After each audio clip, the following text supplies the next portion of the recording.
welcome to the PlayStation Drive. We got Lucas Martell, the creator of Walkabout Mini Golf on PSVR2.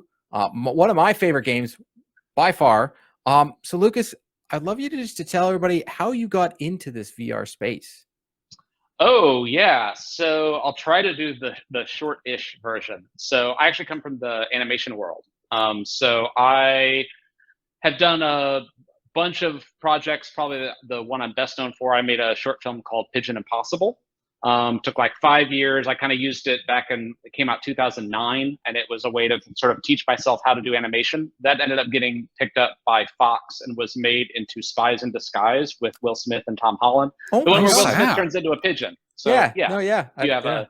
We were chatting before you started recording. Yeah, you have a 7-year-old, probably right in that age range. Yeah, we have definitely watched it. Yes. So that was based off of a short film that I did, and then I had kind of been playing around. I like to,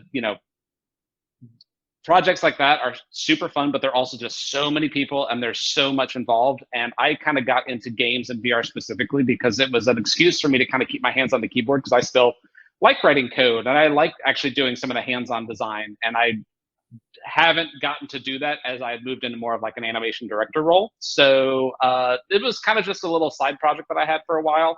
Then during the pandemic, things really kind of shut down, and it's like, okay, I've got some time. I'm gonna figure this out. And I had already talked to Oculus at the time at that point, and so they said, oh yeah, finish it up and bring it over. It's sort of pre-approved for the store. So basically, did it as pretty much a solo project, and that came out in September of 2020, and everything has just sort of basically just sort of like snowballed from there. And yeah, we just finished up the PSVR2 version a few months ago.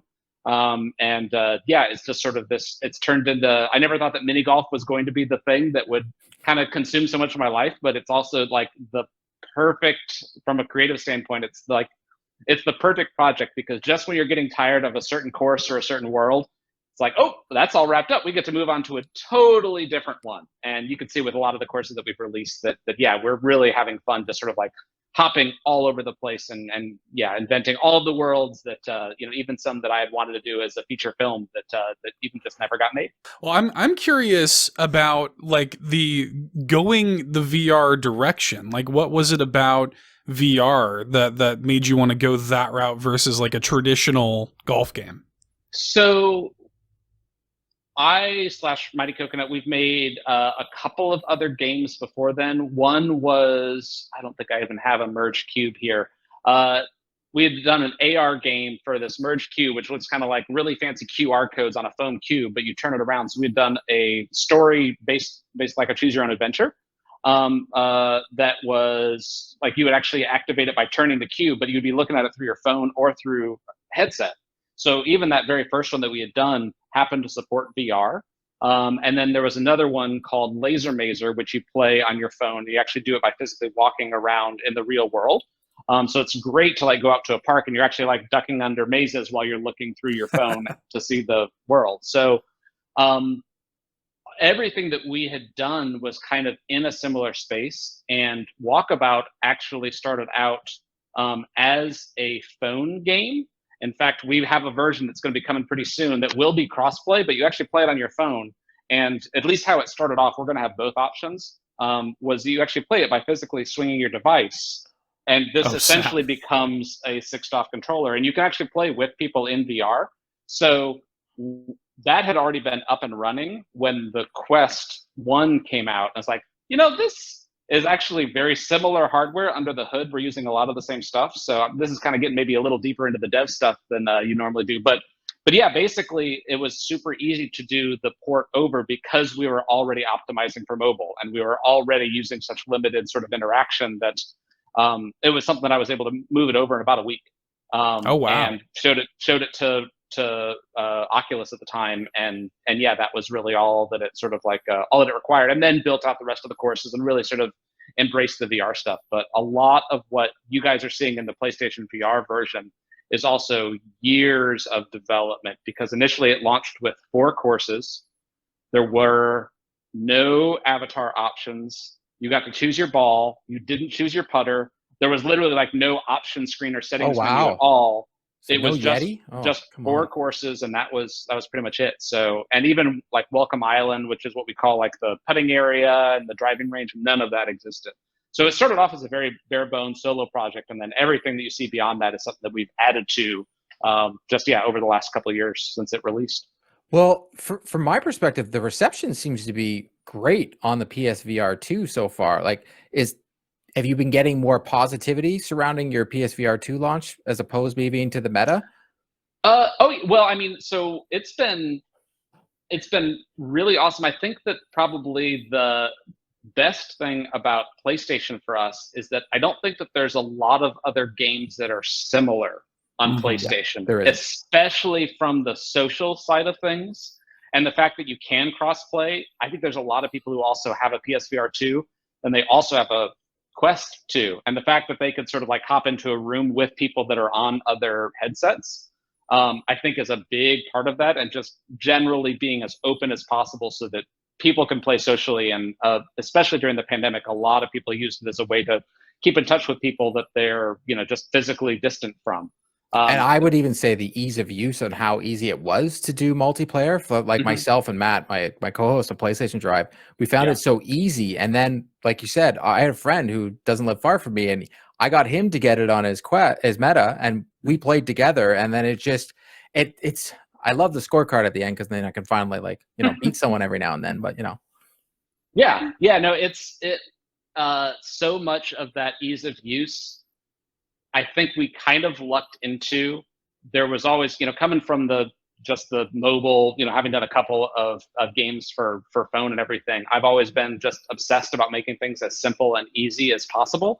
And I think that was one area, especially like the multiplayer, just how you join rooms and all that sort of stuff, was something that I actually haven't played as many games as most other developers have. And I think that we've kind of embraced the differences in there, because a lot of that we just kind of lucked into. That sort of like, I just kind of came up with whatever I thought the simplest solution would be. We are also fortunate that because we are a mini golf game, you can play solo, but we're not worried about, ping. We're not worried about people that are physically distant. Like if there's a little bit more latency, it's not the end of the world, because it's not like a first-person shooter or something.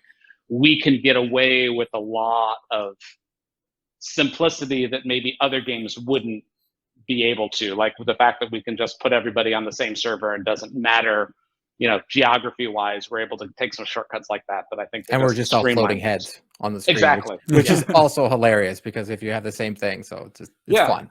Even that though is something that we kind of, we've talked about adding bodies, but then there's also something that the heads convey so much information, and when you have bodies, there's a lot of opportunity for the view to be obstructed of what you need to see, or people to grief people. Where anytime we add something, we always kind of run it just mentally through that list of like, does it break something that fundamentally works? Does it have any knockdown effects? I think also just with there's VR is also, especially a social VR game, if you've got people randomly meeting up in quick match, we intentionally put a little bit of friction there to try to avoid some unpleasantness, because unpleasantness in VR is way worse than unpleasantness in a traditional, a traditional pancake game. So there's a lot of consideration for that sort of thing. Yeah, for sure. Well, it's funny, is like there's all this like kind of elegance and simplicity. Must not have been easy to figure that out, to like crack that nut of like, how do we make this as accessible as possible? And for those who may not be aware listening out there, game development, very hard. Very, very hard to make a game. So how was the development of this one? Was it challenging for y'all to sort of figure that out? I mean, I think that it's gotten more complex, and especially now that so it went from being a solo project to now we've got almost 30 people that are working on it full time, just focusing on all the upcoming courses, all the upcoming features, all of the platform stuff. Has really, we went from being just on Quest and Rift to now we're also on Steam, Viveport, Pico, PlayStation. There's just a lot of that.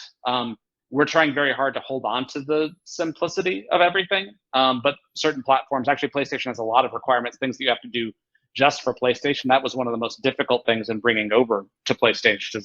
PlayStation is just having to make sure that we're doing things the PlayStation way. But as far as general development, I mean, I think that the physics, really getting those dialed in was definitely one of the biggest things. And then you mentioned the simplicity. Because we were in the pandemic, I actually used my parents as beta testers. Yes. Neither of them are gamers.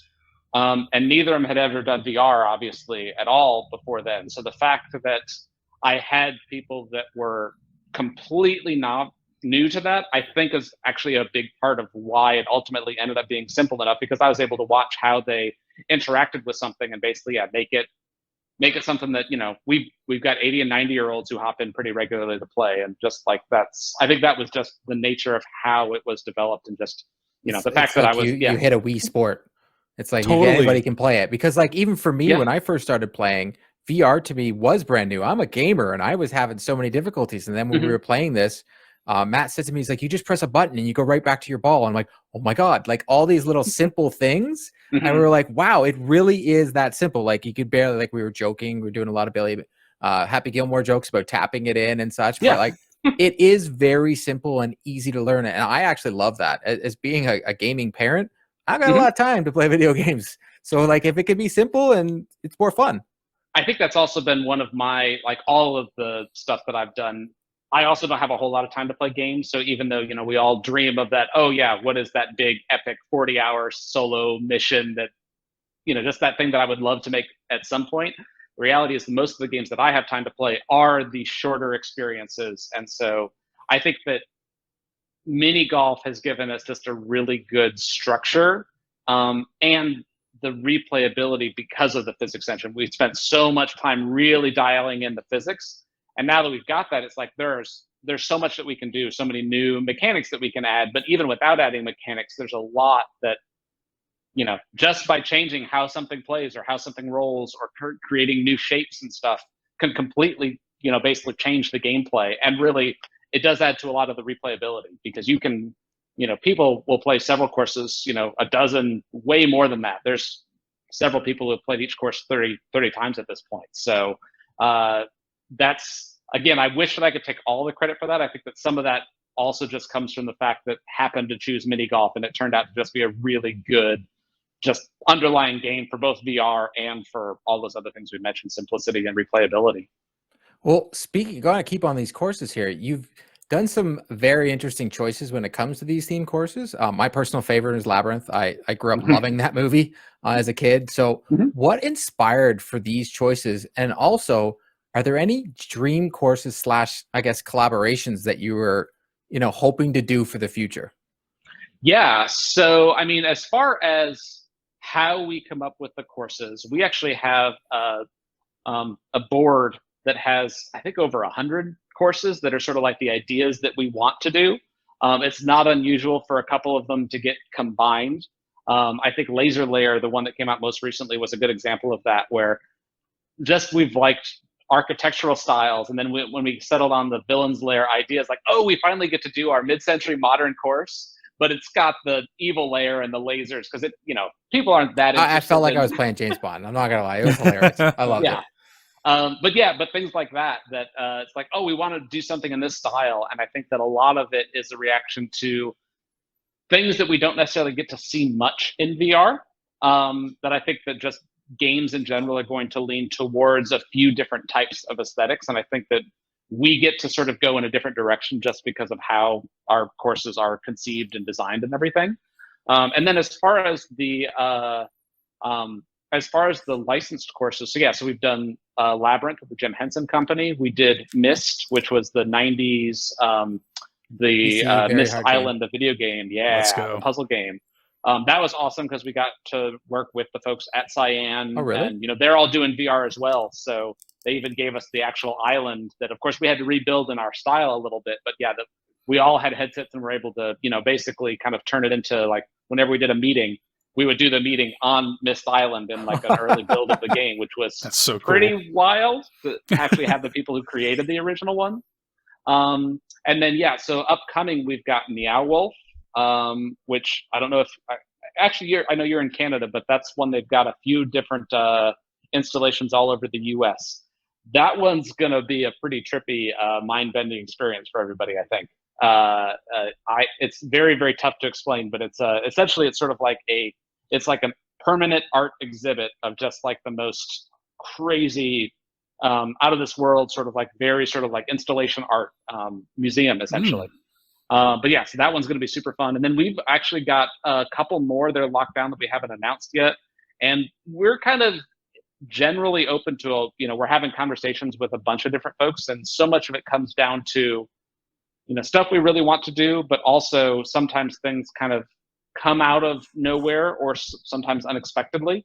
Meow Wolf was actually an example where it just happened that the former CEO, who still is or one of the founders there, was playing our game, and it just sort of like tweeted at us. We wrote him back, "Hey, do you want to do a Meow Wolf course?" And so a lot of times it just kind of comes up organically, and a lot of times it is through someone who happens to be playing the game and just knows us. So, and it's almost like you guys do have endless possibilities. Like as someone who plays your game a lot, I'm just like, wow, you could do this, you could do that, and it's one of those games where you could be whatever you want. It's almost like your Walkabout Mini Golf is this fantasy island, and we're just out there to have fun and do a whole bunch of different things all the time.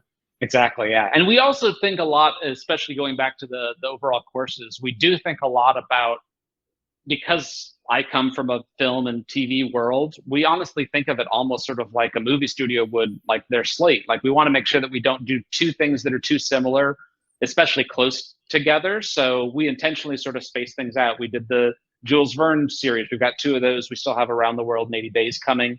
But even that's an example, like, okay, we don't want to release all those right back to back. You want some that are a little bit more chill and some that are more mechanics driven, and just generally to sort of give people that, like you said, the fantasy island, that you could go anywhere, and hopefully people don't even necessarily know where that next course is going to be taking them until we finally announce it a few weeks before launch. Nice. I love that. Something that has impressed me about y'all in general is just your openness and like communication with your community and stuff, to the point where you guys even have your own podcast for the game, Walkabout Talkabouts. And I'm curious where the idea for that came from. It's not every day you see a game getting its own dedicated podcast like that. Yeah. So, I mean, I think that we benefit greatly from being totally independent, and the fact that we don't have to sort of approve anything with anyone. We sort of we found that it's just better to be open and let people know. I would also say that we're very fortunate that I think that the type of community that is attracted to a game like ours just tends to be a little bit more just generally respectful, or they get along with each other and they want to, everyone wants to be there and have a good time. It's one of those things, you can be competitive, but having a good time is not contingent on winning, and it's not contingent on beating the person that you're playing against. So I think that we benefit a lot, and that's helped with that open lines of communication, just being able to, let people know how we're doing stuff, why we're doing stuff, and yeah. And then as far as the Walkabout Talkabouts, that really came from, we realized early on that we're one of the few VR games that does have this very open, kind of casual, conversational vibe. And the fact that you can, we've actually got a surprisingly high number of people that use it for business meetings, whereas they used to go and meet up. That makes sense, actually. Yeah. There's something about the flow. We'll even do, sometimes we'll do our one-on-ones in game, as opposed to necessarily trying to just do it on, on a Google Meet or a Zoom call or something like that. So it really kind of came from that idea, and realizing that this is an opportunity. VR is still so early. All of the VR devs, we don't really get much of an opportunity to talk to each other outside of GDC and a couple of other events throughout the year. So honestly, part of it was kind of an excuse to hang out with other people that are playing in a similar space, and just being able to talk about game dev, and especially VR. We've had a mix of other folks from the animation world to theme park design to kind of, anything that's sort of loosely adjacent. Just kind of gives us an opportunity to, frankly, it's an opportunity to hang out with some of those folks that we might have a hard time sort of actually having that hour-long conversation if it weren't sort of like in the context of doing that. So some of that is just us being selfish and trying to just hang out with people that we want to hang out with. Relatable. Well, the community for the game is huge. So I wanted to ask you, does it make it easier to come to work every day? Because you see it on Twitter, X or whatever we want to call it today, but I see a lot of it in social media. It's the one game that kind of has this huge community vibe, and that's something we have here at Carpool, and I think that's why it's also doing well in our Discord as well. A lot of people are talking about this game. Yeah, I mean it's awesome to sort of like to bring people into the fold, and I think that the PSVR2 launch was also kind of one of the most exciting launches that we've had in a while, just because there were so many new people that are on that world and that were sort of like coming in brand new. Normally we don't get that sudden sort of like influx of a ton of new people coming in at once, and it definitely gave us sort of kind of fresh eyes and sort of like helped us, just remember sort of like, oh yeah, there's a lot of new folks. There's a lot of like, how do we, make things as pleasant, make the onboarding experience as good as possible, just generally sort of like make it as welcoming as possible. Also, one thing I will plug, if there's anyone who has not joined our Discord yet. That was literally our next question about your Discord. I was just gonna say, we let's go. Made the call sort of like early on, and that's not to say that we're not going to add other multiplayer features, but there's something that's really, really nice about having people join the Discord, because there's constantly games going on. There's tournaments. There's tons of different ways, like if you wanted to play with a different group or just meet new people, or tournaments are super fun. You don't even have to be very good to be in them, because you'll learn a lot just by playing with people.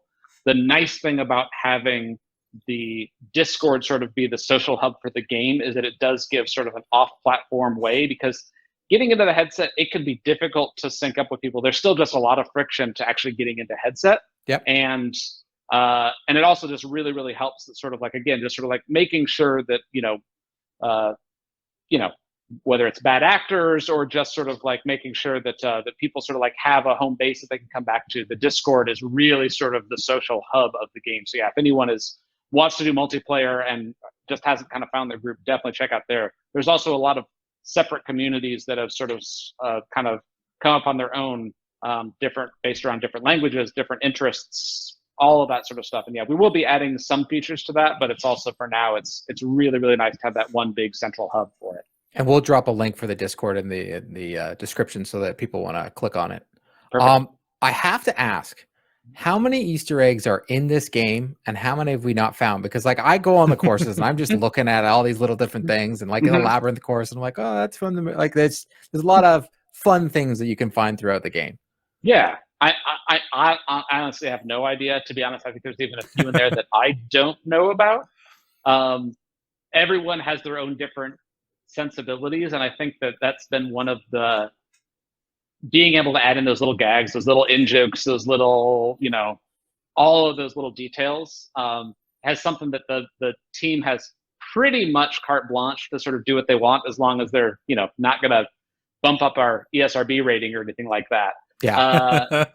Pretty much free reign to do this. So I think that everyone takes the opportunity to squirrel away a couple of little details, and even a couple of things that might not necessarily even be jokes. Sometimes it's even just something that like got cut from a previous course, and it keeps then recurring because everyone wishes that it had been in the previous course, and so they keep trying to add it in the future courses or make references to it. And it's kind of got its own little we've joked about the Walkabout cinematic universe, that it's all of those things coexisting. When you were saying about all the different things, I'm like, oh, it's like the multiverse. And I look at the little golf balls, and they're all around, and like you gotta go find them. And like myself and Matt, we're like going around, and you like, if people are listening, you like almost like suck them up into your hand.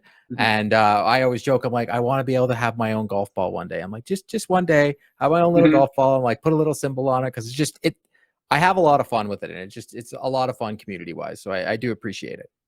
Yeah. That's awesome.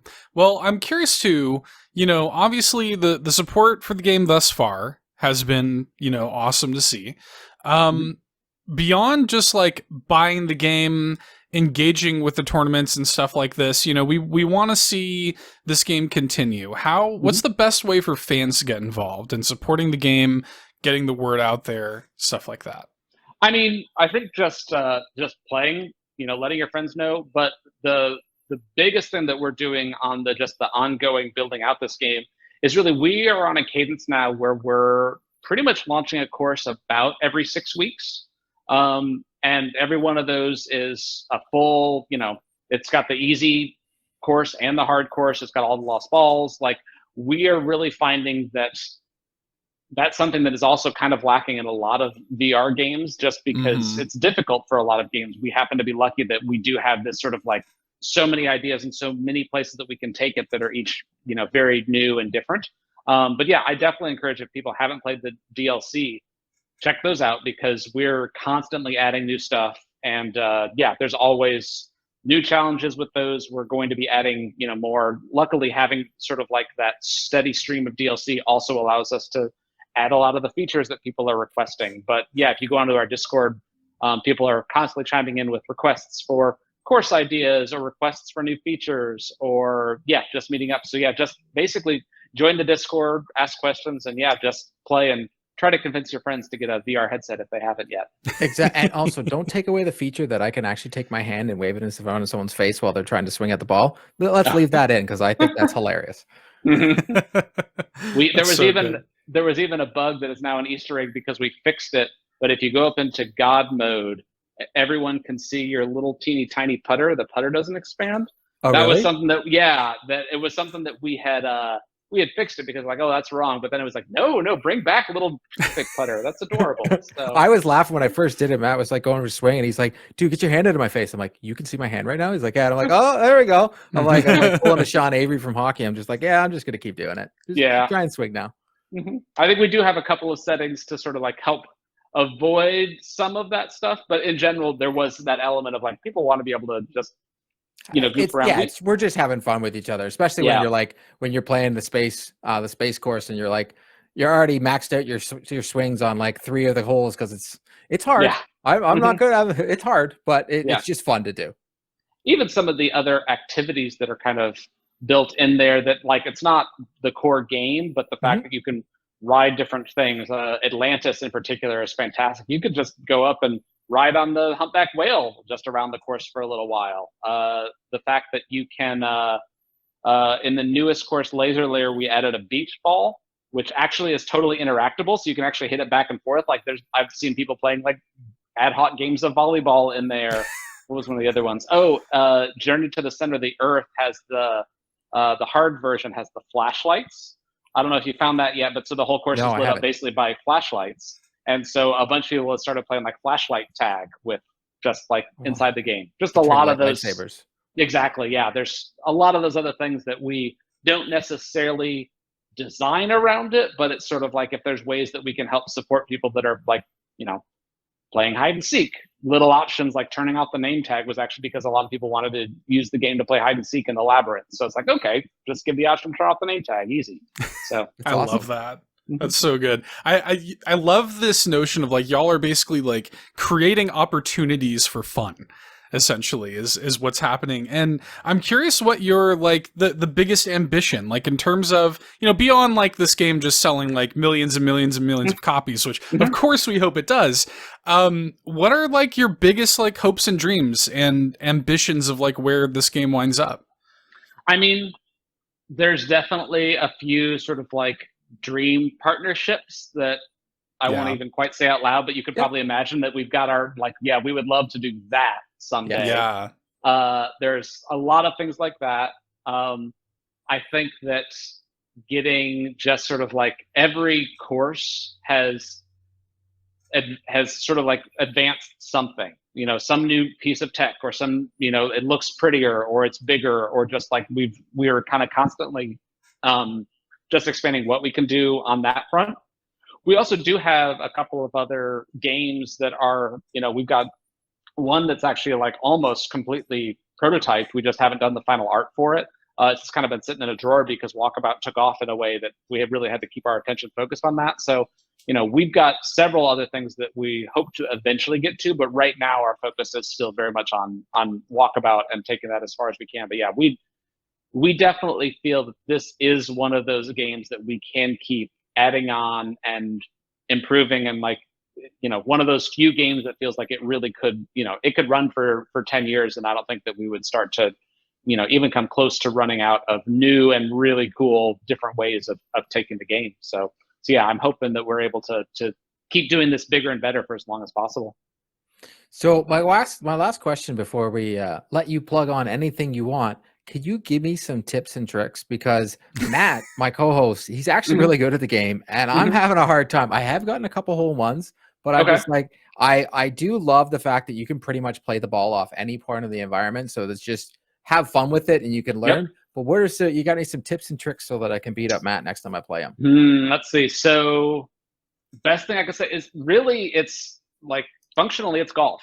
Yeah. So all of the same things that apply in real golf apply in this. So biggest thing is sort of like don't spin your wrists. Make sure that you're swinging from the shoulders. The face of the putter is actually more important than the direction that you swing it in. So if you've got the ball right here and you hit it like that, it's still going to go like that, which is how a real putter works. Yep. So really focus on the angle that you've got it at more so than the direction that you're swinging.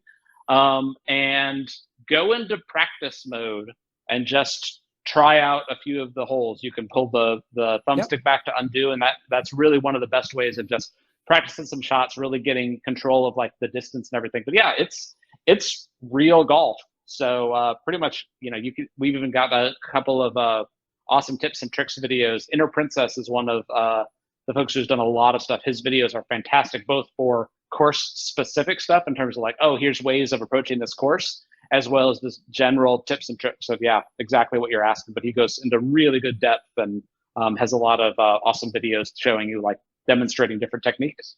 So do you have one person in the office that's just the best at this game? You just can't beat them? I'm trying to think. I'm definitely one of the top folks in the office, although I will say it is super fun though. Well, and it's really fun to play with folks who are on the Discord and who play it a lot more. They smoke every single one of us. Like it is kind of embarrassing. Oh yeah, because we spend so much time in the development side of things, and not necessarily we don't take the time to perfect our games, because in some ways we also don't want to, because we still want to be sort of like, we kind of want to represent the average player. But they will come up with some trick shots and they get really good and consistent at them that we never even thought about. And a lot of that does come to what you just talked about as far as the whole environment is interactive. So they will absolutely use this rock to kick it up into the air and bounce off of that windmill. Or, yeah, I got a hole in one by an accident on the Candyland looking level by an accident. Like it hit off this, went on, and all of a sudden I was just like, oh my God, it just went in. I'm like, all right, there we go. Look how good I am. Don't question it. There is we don't call slop. So there's a super fun channel on our Discord that is Trick Shots. Okay. And I guess I haven't checked that out in a little bit, but they'll even do, okay, you've got to get it into hole 17 from the tee of hole 5. Oh wow! So it's like and you'll have people hole in one like commercial. Across the course. Yeah. You'll have people, essentially doing 100-yard, bouncing off of 50 different things to get into the hole sort of thing. It's really fun. Well, want to thank you for joining us today, Lucas. And anything you want to plug away. We're going to definitely put links to the game on the PlayStation Store in the description. We're definitely going to be putting links to the Discord and anything you want to plug. I mean, that's really the main thing. Follow us on social media. There's also a bunch of stuff that happens as far as like, sales, updates. Just like there's always so much kind of happening around the game. So check us out on there. And join the Discord. That's really the main thing. Thank you. I really appreciate you stopping by and spending your time with us. Yeah. Cool. Thank you. Awesome. Thanks so much. Take care. Thank you. Whoa!